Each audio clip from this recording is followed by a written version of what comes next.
How's everybody doing? You guys are watching Helgen Tech, and today I'm going to be talking about the OnePlus 11.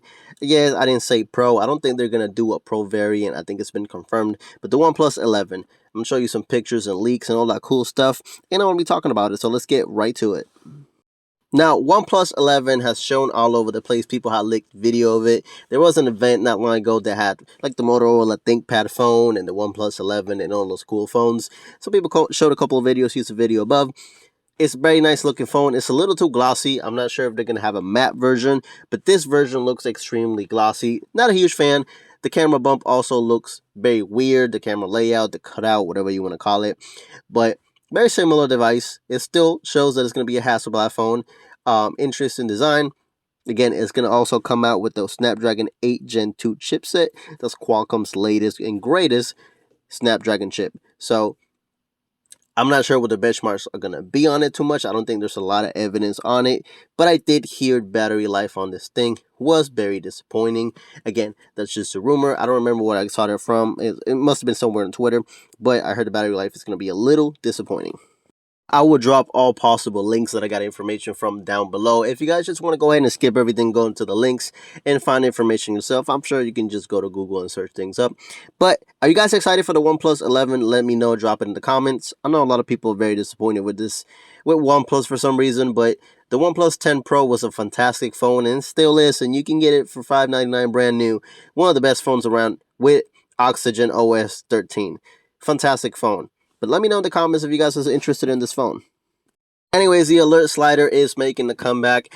I'm not sure if we can use it's making a comeback because they just didn't put the alert slider in the 10T variant. And everybody lost their minds making a big deal about it when they have a whole bunch of phones that don't have an alert slider. That's just the 10T didn't have an alert slider. The 10 Pro has it. I think the 10 has it. And all those phones have it. It's just the 10T. So the 11 will be making, quote unquote, will be making a comeback to have the alert slider on it. The front of the phone is going to have a 6.7-inch 120Hz refresh rate AMOLED touchscreen with LPTO 3.0 technology. Now, if you guys are curious about the LPTO 3.0 technology, we don't know about the benefits. Even if so, it's probably not even going to be drastic. It might help minimize power consumption when switching between refresh rates, allowing the phone to steadily shift between 1 Hz and 120 Hz when you have it on that mode. Now, like I mentioned earlier, the phone will come out of the box with Snapdragon 8 Gen 2. Now, it's also going to have 16 gigs of RAM. I'm not sure if they're going to have a 12 gigs of RAM option in there. I'm sure they will. I don't think you should expect anything less, but I expect the 12 gigs and the 16 gigs of RAM in there. Expect it to come out of the box with Oxygen OS 13, which is the latest they're running right now, especially on their premium devices. And don't expect it to come with a micro SD card slot. Again, that's pretty much dead, and some of the last phones to be able to do it are LG phones, like LG Wing, LG V60. By the way, I'll be dropping a video on the LG Wing very soon if you guys are interested. The last thing I'm going to talk about, I wanted to keep the video as short as possible, is it's going to have 3 cameras on the back, of course.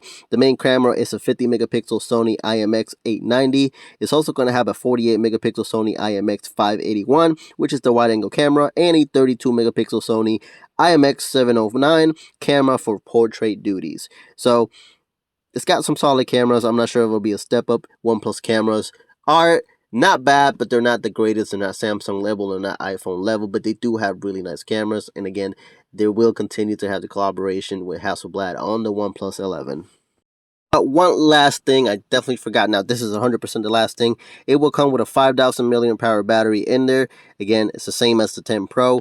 Even though the 10 Pro has a 5,000, it doesn't feel like it sometimes because it doesn't last all day when it comes to heavy usage. But the 11 will come with a 5,000, and I think that's plenty. Hopefully, it's with Snapdragon 8 Gen 2. It just performs a little bit better. It will come with 100.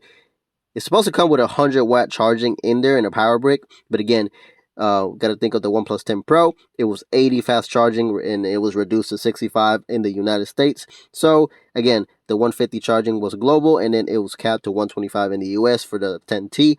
So keep in mind, the 100-watt charging might be dropped 65 again. It could be dropped to 80, but it's going to be fast charging, and the power brick will be included in there. Alright guys, if you guys are excited for this thing, again, let me know down in the comments. I'm very excited for this phone. It's supposed to launch February the 7th, and I'll be talking about it after the event. Thanks for watching guys. Have a good one.